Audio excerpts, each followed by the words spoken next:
Antes da gente fazer a leitura, deixa eu só explicar algumas coisas aqui nesse capítulo, do que está acontecendo.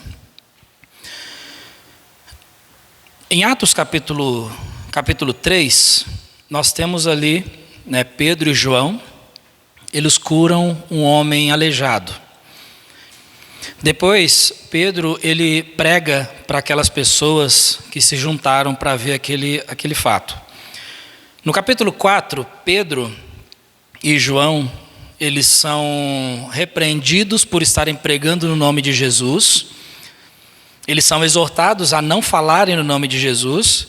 E aí vem aquela resposta maravilhosa de Pedro e João, que disseram: julgai vós se é justo diante de Deus, ouvir-vos antes a vós do que a Deus. Isso no versículo 19. E aí, assim que eles foram ordenados a não falarem mais no nome de Jesus, eles se reuniram com a igreja. E aí então passaram um tempo em oração, e aí logo depois o Espírito Santo moveu o lugar em que eles estavam reunidos, e eles sentiram a presença de Deus ali, no versículo 31 do capítulo 4, e diz ali que todos foram cheios do Espírito Santo e anunciavam com ousadia a palavra de Deus. Então você vê Deus trabalhando aqui, usando a igreja.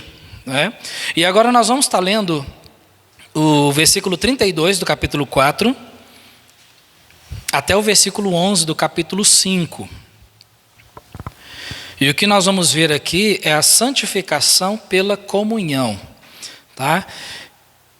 Então, versículo 32 do capítulo 4, começando a leitura, a palavra diz assim: E era o coração e a alma da multidão dos que criam.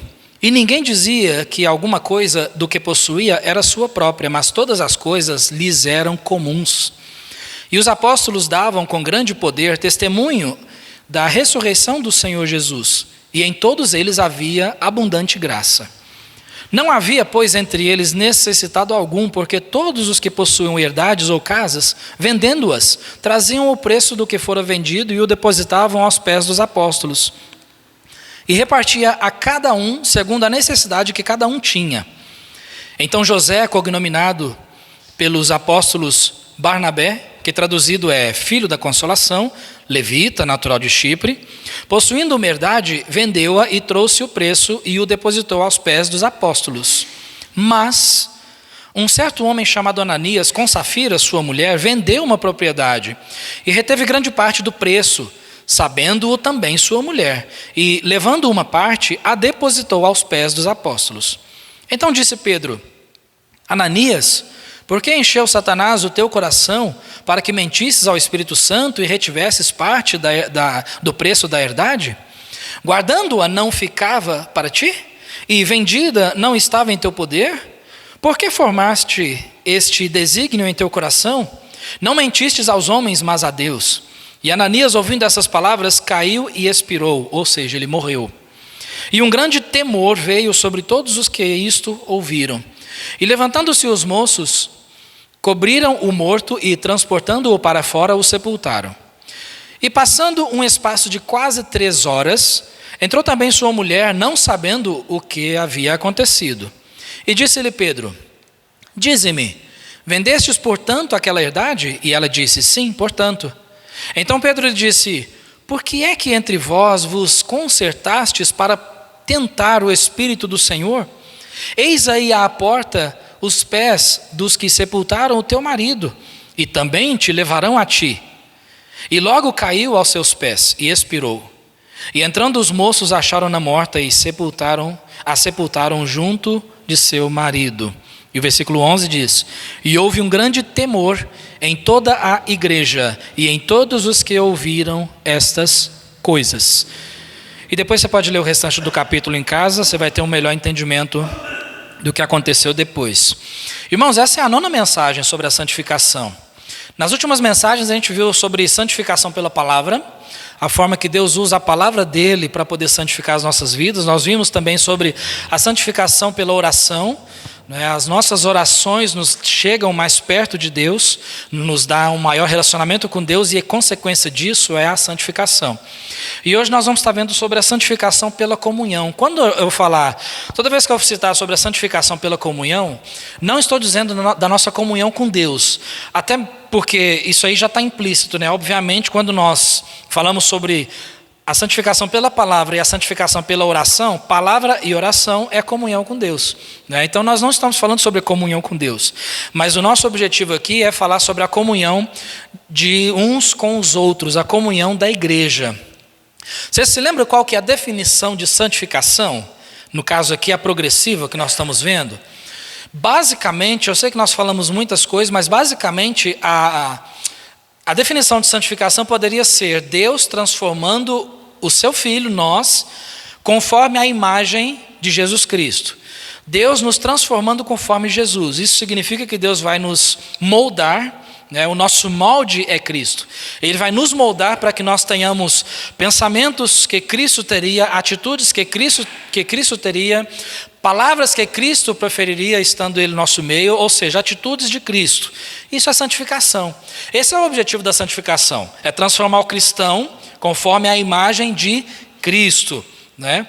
Então, uma coisa muito importante que a gente precisa entender é que a nossa santificação, quem faz é o Senhor.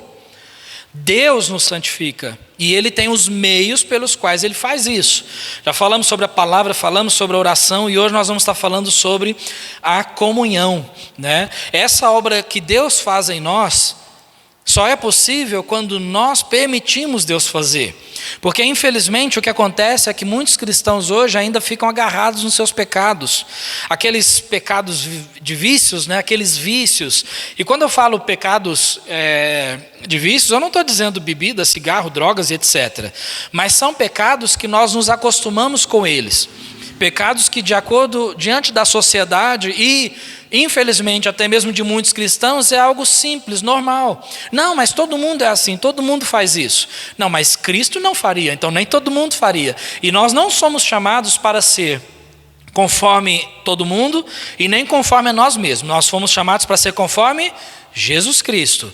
Então nada do nosso meio alguém falar assim, não, mas eu sou assim mesmo, esse é o meu jeito. Não, não, eu não sou chamado para ser conforme o meu jeito, eu sou chamado de acordo com a palavra para ser conforme Cristo, para agir como Cristo agiria, né?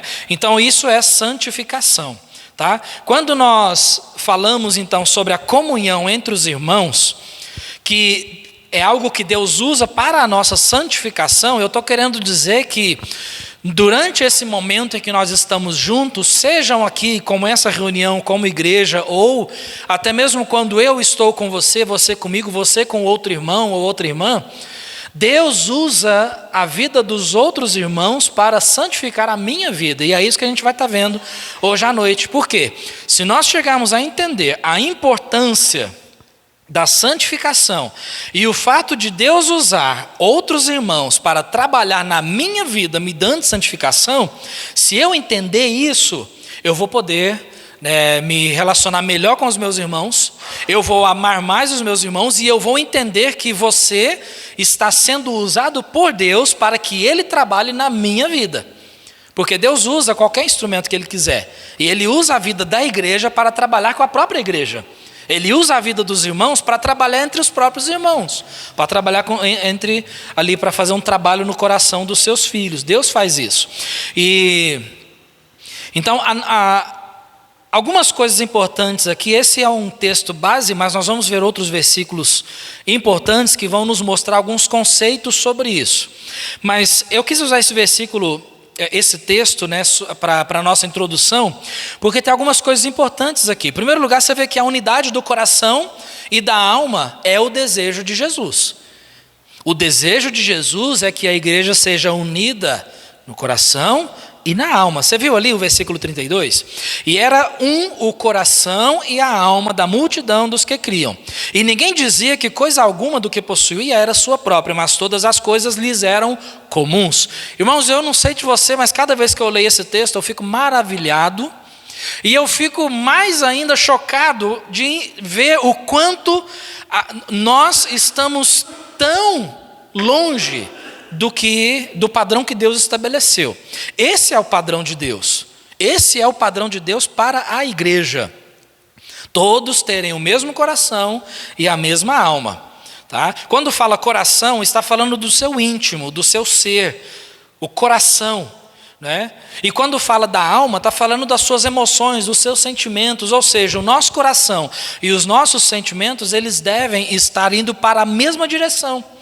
Nós devemos ter o mesmo coração e a mesma alma, os mesmos sentimentos. Né? Então isso significa ter os mesmos desejos, objetivos, anseios, ou seja, significa que todos nós estamos indo para uma mesma direção. Esse sempre foi o desejo de Deus, desde o princípio da sua igreja.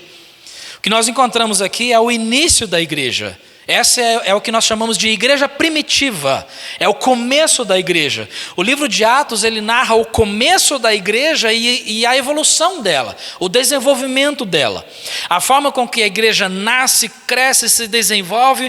Vezes por vezes você vai lendo o livro de Atos e a multidão dos que criam era tantos mil, e tantas mil pessoas creram na palavra, e a multidão, e multidões e multidões. Porque nós vemos uma igreja desenvolvendo e crescendo, e logo no início da igreja, é dito aqui que o coração deles era o mesmo. Eles tinham o mesmo coração. Esse sempre foi o desejo de Jesus, porque como nós já vimos há um tempo atrás, em João capítulo 17, o próprio Senhor Jesus Cristo, ele fez uma oração muito importante. E nesse trechinho da oração, quando nós falamos sobre santificação pela palavra, nós estudamos João 17, lembra? Quando Jesus disse, santifica-os na tua verdade, a tua palavra é a verdade. E aí logo mais adiante, os próximos versículos dessa oração de Jesus pela sua igreja, é esse aqui, versículos 21 a 23. Jesus ora da seguinte forma: para que todos sejam um, como tu, ó Pai, o és em mim, e eu em ti, que também eles sejam um em nós, para que o mundo creia que tu me enviaste, e eu dei-lhes a glória que a mim me deste, para que sejam um, como nós somos um, eu neles, tu em mim, para que eles sejam perfeitos em unidade, e para que o mundo conheça que tu me enviaste a mim, e que os tens amado a eles, como me tens amado a mim. Consegue enxergar aqui o que Jesus está dizendo? Basicamente Jesus está dizendo assim: Pai, o meu desejo, a minha oração é que eles, quem são esses eles? Nos versículos anteriores ele está orando pelos seus discípulos, mas também por aqueles que pela palavra haveriam de crer nele, ou seja, ele está orando para nós. Obviamente nós não havíamos nascido ali, e muito menos crido nele. Mas hoje, se você está aqui hoje à noite, você já entregou a sua vida a Jesus Cristo, em algum momento da sua vida você aceitou a Jesus como único e suficiente Salvador, se arrependendo dos seus pecados, então parabéns, você faz parte desse povo pelo qual Jesus está orando. E a oração dele é: Pai, o meu desejo é que eles sejam unidos, da mesma forma que eu sou unido com o Senhor. Que assim como nós somos unidos, eles sejam unidos em nós. Esse é o desejo de Cristo. Né? Então, qual que é a importância disso? É que quando nós temos comunhão uns com os outros e nós somos unidos, significa que estamos cumprindo os desejos de Jesus para a igreja, para a nossa igreja. Se formos unidos, nós estamos cumprindo os desejos de Jesus para a nossa igreja. E é exatamente esse o significado de santificação, fazer a vontade de Deus, ser parecido com Cristo. Ser parecido com Cristo. E Cristo ama a igreja. Tanto é que Cristo, ele deu a sua vida pela igreja. Jesus não deu a sua vida pela minha família, Jesus não deu a sua vida pelos meus afazeres, Jesus não deu a sua vida pelo meu lazer, Jesus deu a vida pela igreja, pela igreja. Então, se nós podemos dizer o que é mais importante na vida de Cristo, o Pai e a sua igreja. Glorificar o Pai e a sua igreja. São as coisas mais importantes. O Pai, por quê? Porque Jesus veio e glorificou o Pai com as suas atitudes, a ponto de morrer na cruz, para cumprir o desejo do Pai. E a sua igreja, porque ele morreu pela igreja, para comprar um povo para si. Então nós temos aqui uma unidade do coração e da alma. O que nós temos também é uma santificação real, verdadeira, genuína, palpável. Uma santificação verdadeira. Você viu nos versículos 34 até o 37, quanta informação nós temos aqui que nós devemos aplicar para nós. Versículo 34 diz que não havia ninguém necessitado entre eles, porque tudo era comum. E aí fala ali o exemplo de José, cognominado Barnabé, que ele vendeu uma herdade, trouxe ali aos pés dos apóstolos. Então nada era particular de ninguém, tudo era comum, a ponto de pessoas venderem os seus bens e entregar aos pés dos apóstolos, e os apóstolos dividiam aquilo com os necessitados. Agora me pergunta, quais igrejas fazem isso nos nossos dias? Ao ponto de vender os seus bens.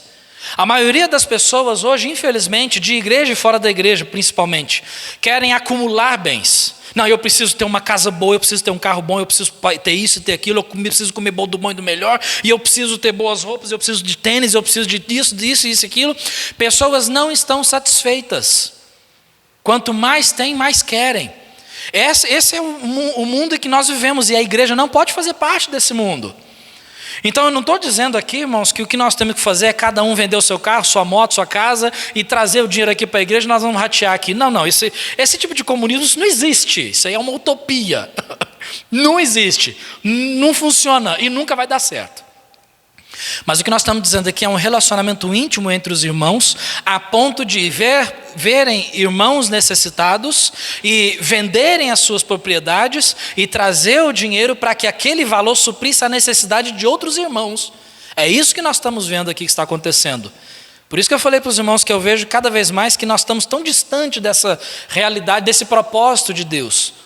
Mas essa é uma santificação real. Esse era um ato de santificação porque eles estavam seguindo o exemplo de Cristo, que deu a sua própria vida por nós. Jesus, ele deu a própria vida, ele negou-se a si mesmo. A nossa comunhão uns com os outros nos proporciona a oportunidade de exercermos as obras de Cristo quando nós nos interagimos uns com os outros. Mas sabe de uma coisa? Se não tiver interação, eu não vou adivinhar que você está passando necessidade. E você não vai adivinhar que eu estou passando necessidade. É por isso que nós precisamos comunicar, nós precisamos interagir, e a comunhão permite isso. E aí como que a santificação vem? Deus falando ao nosso coração, ajuda o seu irmão, e aí nós ouvimos a voz de Deus, ajudamos o nosso próximo, e assim o Senhor nos santifica, ou seja, Ele nos faz mais parecidos com Cristo. Está conseguindo ver como é que a comunhão entre os irmãos é importante para a santificação? Outra coisa que nós aprendemos nesse texto é que aqueles que rejeitam a comunhão não são santificados. Podem querer, podem desejar à vontade, como a gente falou sobre ser discípulo, irmão? A gente falando sobre ser discípulos. Na casa da irmã Maria, tivemos um culto maravilhoso lá e falamos sobre ser um discípulo de Cristo. A pessoa pode querer, pode desejar, pode fazer de tudo para ser um discípulo de Cristo. Mas diz ali que se ele não negar a si mesmo, se ele não negar a sua família, se ele não negar os seus bens e tomar a sua cruz, não pode ser meu discípulo. É o que Jesus diz. Não pode ser. E nós vemos também da mesma forma que aqueles que rejeitam a comunhão não pode ser santificado. Que tipo de santificação é essa que pessoas não conseguem ter comunhão com seus irmãos? Isso não é santificação. E nós encontramos isso nos versículos 1 a 10. Você viu o exemplo de Ananias e Safira? É um texto bem conhecido, pessoas usam esse texto querendo dizer que você deve vender todas as suas coisas e trazer para a igreja. Não é isso. Ananias e Safira, eles poderiam ter vendido a sua propriedade e eles poderiam ter ficado com tudo. O texto mesmo diz. O texto mesmo disse. Ele diz no versículo 4, guardando-a, não ficava para ti? Ananias, se você tivesse vendido a sua propriedade, se você tivesse guardado o valor, não ficaria para você? O problema de Ananias foi que ele trouxe aquele valor para os apóstolos, naquele momento de comunhão íntima, de repartimento. E aí ele trouxe o valor para os apóstolos como se fosse tudo. Ó, tá aqui, ó, eu vendi, esse aqui é o valor total. Mas era mentira, porque ele guardou um pouco. Ele guardou, ele escondeu. E isso é mentir. Deus, ele não precisa, irmãos, Deus não precisa do meu, do seu dinheiro. Deus não precisa disso, ele é o dono de tudo. Então nunca se gabe, né? Ah, mas eu dizimo tanto, e eu dou tanto, e eu compro isso, e compro aquilo, e faço isso, e faço aquilo outro, e ajudo aquele, ajudei aquele, ajuda aquele, ajuda aquele. Esquece isso. Você está simplesmente sendo um instrumento usado por Deus. Então agradeça a Deus pela misericórdia dele em usar a sua vida. Você é simplesmente um instrumento. Você pode pegar qualquer um violão aqui, você pode pegar um piano, você pode pegar qualquer instrumento. O violão não vai tocar sozinho. Então o importante ali não é simplesmente o violão, mas é quem está tocando nele, é quem usa. O violão é apenas um instrumento, e nós somos apenas instrumentos. Ananias, ele não enxergou isso. Não enxergou isso. E aí então, naquele momento de comunhão, ele desprezou aquilo e perdeu a santificação do Senhor. Não só ele, mas também a sua esposa, que estava ali, né, colhada com tudo aquilo. Então você vê, infelizmente, pessoas não vão querer essa comunhão.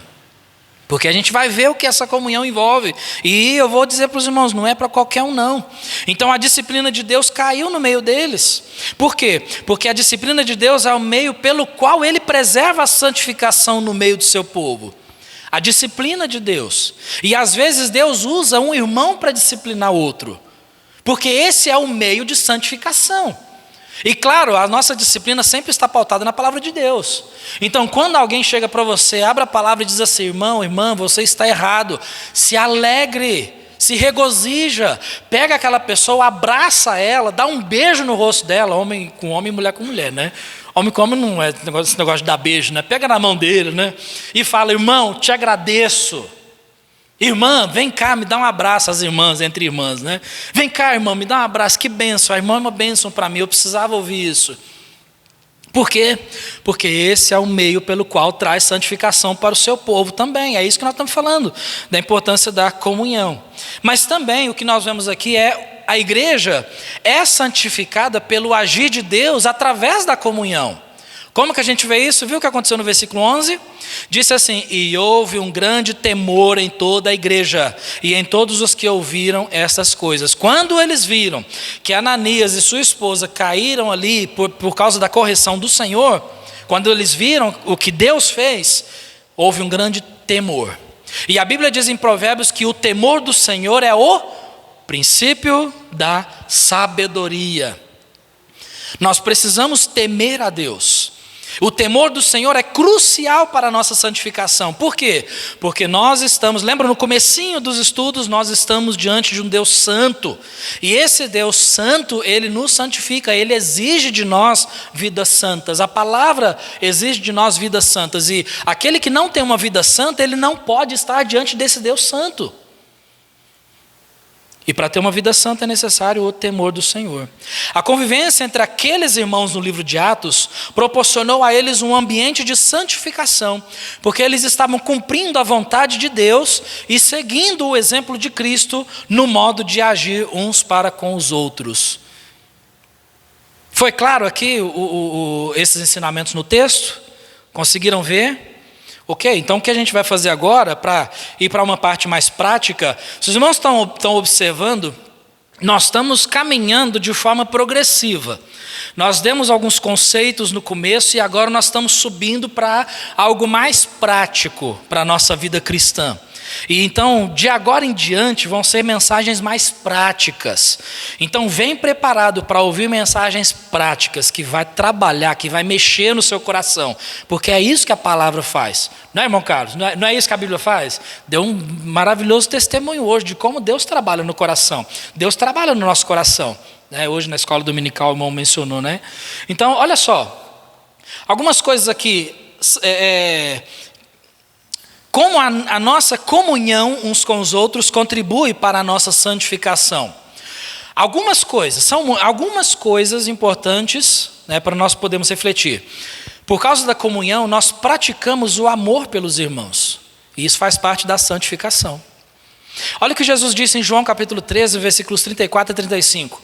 Um novo mandamento vos dou, que vos ameis uns aos outros, como eu vos amei a vós, que também vós uns aos outros vos ameis. Nisto todos conhecerão que sois meus discípulos. Como que eles vão conhecer que você é um discípulo de Cristo? Se vos amardes uns aos outros. É a forma pela qual nós somos conhecidos que somos discípulos de Cristo. Não precisa usar uma camiseta, não precisa sair dizendo, no alto-falante, eu sou um discípulo de Cristo. Não. As nossas atitudes uns com os outros vai mostrar isso. Em João capítulo 15, versículos 12 a 15, Jesus também ensinou. O meu mandamento é este, que vos ameis uns aos outros assim como eu vos amei. Ninguém tem maior amor do que este, de dar a alguém a sua vida pelos seus amigos. Vós sereis meus amigos se fizerdes o que eu vos mando. Uau! O meu mandamento é este, que vos ameis uns aos outros assim como eu vos amei. Nós somos perfeitos diante de Cristo? Nós erramos diante de Cristo? Nós pecamos diante de Cristo? Nós desprezamos Cristo? Não, que isso, pastor? Desprezar Cristo de forma nenhuma. Irmãos, quando você tem que estar num lugar e não está por opção, está desprezando Jesus. Isso é desprezo. E Jesus, ele deixa de nos amar mesmo quando nós pecamos diante dele. E é dessa mesma forma que Jesus está dizendo, que vos ameis uns aos outros assim como eu vos amei.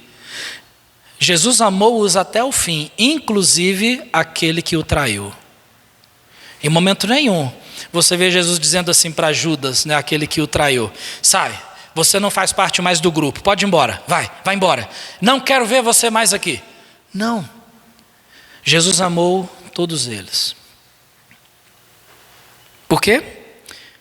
Porque a Bíblia diz que porque Deus amou o mundo de tal maneira, Então, praticamos o amor pelos irmãos, por isso é importante a nossa comunhão, porque nós podemos praticar o amor.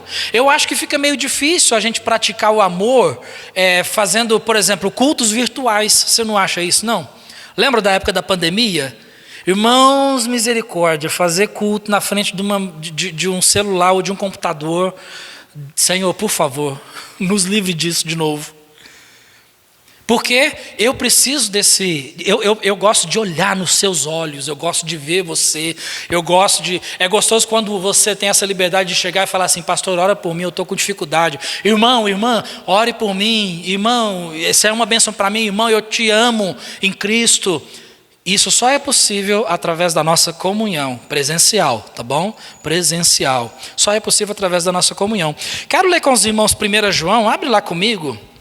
Esse eu não projetei aqui não, para a gente poder dar uma olhada lá nesses versículos. São versículos tão claros que não precisa nem de explicação. Olha como é que João ele traz o conceito do amor de uma forma tão prática. Os irmãos se lembram, há pouco tempo atrás, nós estudamos 1 João nas quartas-feiras. Nós passamos por esses textos, comentamos muito, os irmãos mesmos comentaram.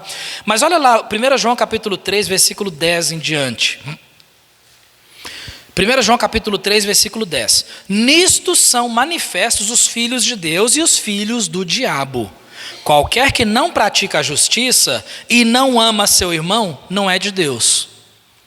E aí hoje, se a gente chegar e falar assim: se você não amar seu irmão, você não é de Deus, pessoas vão olhar para você e falar assim: você está julgando.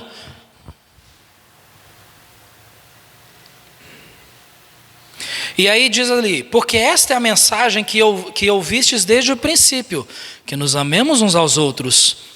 Presta atenção nesse exemplo, tá? A gente vai precisar disso, ó. Não como Caim, que era do maligno e matou a seu irmão. E por que causa o matou? Porque as suas obras eram más e as de seu irmão justas. Meus irmãos, não vos maravilheis se o mundo vos odeia. Nós sabemos que passamos da morte para a vida, porque amamos os irmãos. Quem não ama seu irmão permanece na morte. Gente, eu não sei o que isso traz no seu coração, eu sei o que traz no meu. Eita! Permanece na morte. Qualquer que odeia seu irmão é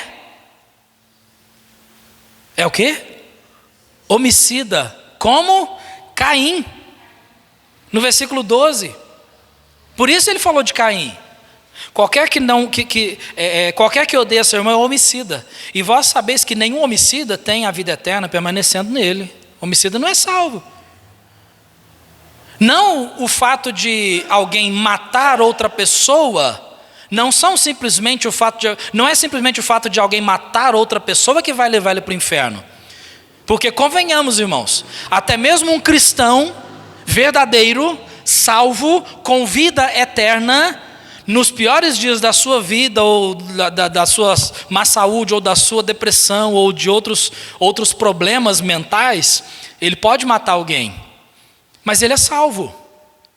Vai ser julgado por Deus? Vai perder a salvação? A nossa salvação não está vinculada às nossas obras, nem obras boas e nem obras ruins. A nossa salvação está vinculada entre ter ou não ter o Senhor Jesus Cristo como único e suficiente Salvador.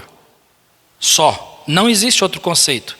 Mas aí ele fala no versículo 16: conhecemos o amor nisto, que Ele deu a sua vida por nós, e nós devemos dar a vida pelos irmãos.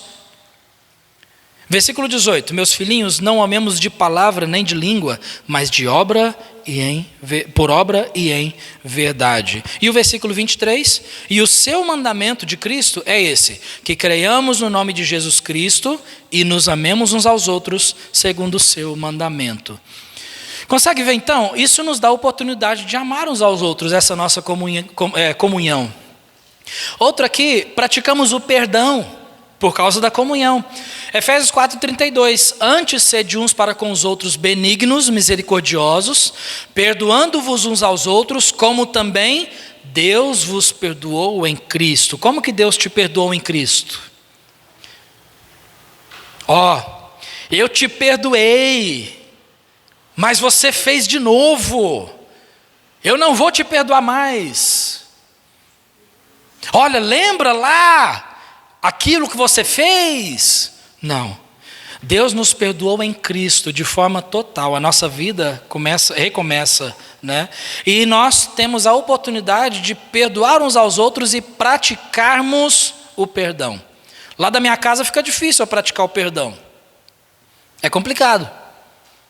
E, irmãos, cuidado com esse negócio de, às vezes você erra com alguém, pedir perdão mandando mensagem, ou falar tipo assim, desculpa aí, não, falha minha. Não, olha nos olhos da pessoa e diz assim: eu errei, você me perdoa? Agora, se a outra pessoa vai te perdoar ou não, aí é entre ela e Deus, mas a sua parte você faz, né? Por quê? Porque a nossa comunhão nos proporciona isso. Praticamos o altruísmo. Romanos 12:10: amai-vos cordialmente uns aos outros com amor fraternal, preferindo-vos em honra uns aos outros. Olha, preferindo-vos em honra. Gálatas 6:2: levai as cargas uns dos outros e assim cumprireis a lei de Cristo. Cargas são pesos, dificuldades que pessoas carregam nas suas costas, e ele diz: leve esse peso do outro, do seu próximo. Mas para isso nós precisamos de comunhão, para saber quando é que o meu próximo tem um peso, um fardo. E nós precisamos comunicar também. Eu passei problema essa semana e ninguém me visitou. Claro, você não falou para ninguém que você estava passando problema. Nós vamos adivinhar? O pastor nem foi na minha casa e... não, é claro, eu nem estou sabendo. A gente não tem bola de cristal ou uma revelação, né? E Deus vai dizer assim: vai lá, o irmão fulano está com problema. Não é assim que Deus faz. Deus vai agir assim: irmão, ora por mim, eu estou com problema. Aí o que você faz? Opa, eu vou orar sim, mas o que eu posso fazer além da oração? Quer que eu vou aí? Eu posso ir aí. E é dessa forma que o Senhor trabalha nas nossas vidas. E Filipenses 2:3: nada façais por contenda ou por vanglória, mas por humildade. Cada um considere os outros superiores a si mesmos. Isso significa que eu vou deixar a minha vontade de lado e eu vou viver pela tua vontade. Pela tua vontade. Eu vou considerar você superior a mim mesmo. Foi isso que Jesus fez. Tanto é que no restante dos versículos de Filipenses 2, ele traz o exemplo de Cristo. E isso é viver uma vida altruísta, é negar a si mesmo e viver em função do próximo. Esse conceito o mundo não tem. O mundo não faz isso. Mas é por causa disso que o cristão é conhecido como cristão. Nós praticamos a exortação. Hebreus 3,13 diz: antes, exortai-vos uns aos outros todos os dias, durante o tempo que se chama hoje, para que nenhum de vós se endureça pelo engano do pecado. Se eu não exortar você, você não me exortar, ou eu não aceitar uma exortação sua, né? Então, exortação significa um despertar, é um estímulo, é induzir o outro a uma ação, e nesse caso aqui, a servir ao Senhor. Se eu não me deixo ser exortado, ou você não se deixa ser exortado, nós vamos nos enganar pelo engano do pecado. Vai chegar num ponto, irmãos, que aí a gente vai estar faltoso, a gente vai esquecer dos irmãos, e aí depois, aí no começo, né, os irmãos, irmão, está fazendo falta, irmã, está fazendo falta, mas deixa eu te dizer um segredinho, que infelizmente é um conceito não só para frequência em igreja, eventos, ou até mesmo escola, faculdade, curso e tudo mais. Se você já fez faculdade ou curso, alguma coisa assim, muito provavelmente no seu curso, começa com um número X de pessoas, aí quantos que formam? Não é assim? Por quê? Porque falta um curso, falta outro, aí falta 2, aí falta 4 seguidos. No começo as pessoas ficam assim, está fazendo falta, está aqui a matéria, o que está acontecendo? Só que aí, quanto mais ausente a pessoa tiver, menos falta ela vai fazendo. Entenda da forma correta, por favor. Não é que eu estou dizendo assim que você e eu não fazemos falta na igreja. Eu só estou dizendo que com o passar do tempo a gente vai acostumando com a sua ausência. Tem pessoas que há tanto tempo que não vêm na igreja, que não reúne conosco, que eu não lembro de ficar mandando mensagem. E aí, o que aconteceu? Está faltoso? Não, porque faz meses e anos que a pessoa não aparece. Então, cuidado. Faltei e ninguém mandou mensagem para mim. Tá, então, mas não continua faltando não, porque vai chegar no ponto que você vai ficar esquecido, viu? É assim que funciona. Por quê? Irmãos, crente carrinho de mão, não. O irmão falou de crente pá, né? Tem um crente carrinho de mão. Crente carrinho de mão é aquele que só vai empurrado. Não, eu vou até certo ponto, eu vou, ajudo e busco ajudar, a gente faz isso. Mas quando a gente vê que a pessoa realmente, aquele ali não quer não, então eu vou orar por ele e vou entregar na mão de Deus. E a gente entrega na mão de Deus. Por quê? Porque às vezes a gente fica envolvendo tanto tempo com pessoas que não querem, e aí aqueles que querem acabam sendo deixados. E a gente precisa, entende? Então cuidado com isso, nós precisamos... dessa comunhão. Olha lá, praticamos a generosidade. Atos 4, nós lemos ali que não tinha necessidade entre eles, porque eles vendiam as suas propriedades e depositavam aos pés dos apóstolos e eles se ajudavam. Nós olhamos esse texto. Nós praticamos a oração pelos irmãos. Efésios 6,18 diz: orando em todo o tempo, com toda oração e súplica no Espírito, e vigiando nisso com toda perseverança e súplica por todos os santos. A nossa comunhão permite isso, e nós crescemos em oração. Estimulamos outros e também somos estimulados à prática das boas obras. Hebreus 10, 24 e 25. E consideremo-nos uns aos outros para nos estimularmos ao amor e às boas obras. A comunhão faz isso, eu te estimulo e você me estimula ao amor e às boas obras, a fazer coisas que agradam a Deus. De que forma que a gente se estimula? Não deixando a nossa congregação, como é costume de alguns. Antes, admoestando-nos uns aos outros, e tanto mais quanto vedes que se vai aproximando aquele dia. Admoestar, estimular, falar, irmão, vamos, nós estamos juntos. A comunhão me permite isso. E o último, proferimos aos irmãos palavras de graça e de edificação. Efésios 4, 32. Antes, sede uns para com os outros benignos, misericordiosos, perdoando-vos uns aos outros, como também Deus os perdoou em Cristo. Irmãos, quando nós olhamos esses conceitos, a gente precisa entender que ovelha que vive isolada vira petisco de lobo. Você não pode ficar sozinho. Eu não posso ficar sozinho.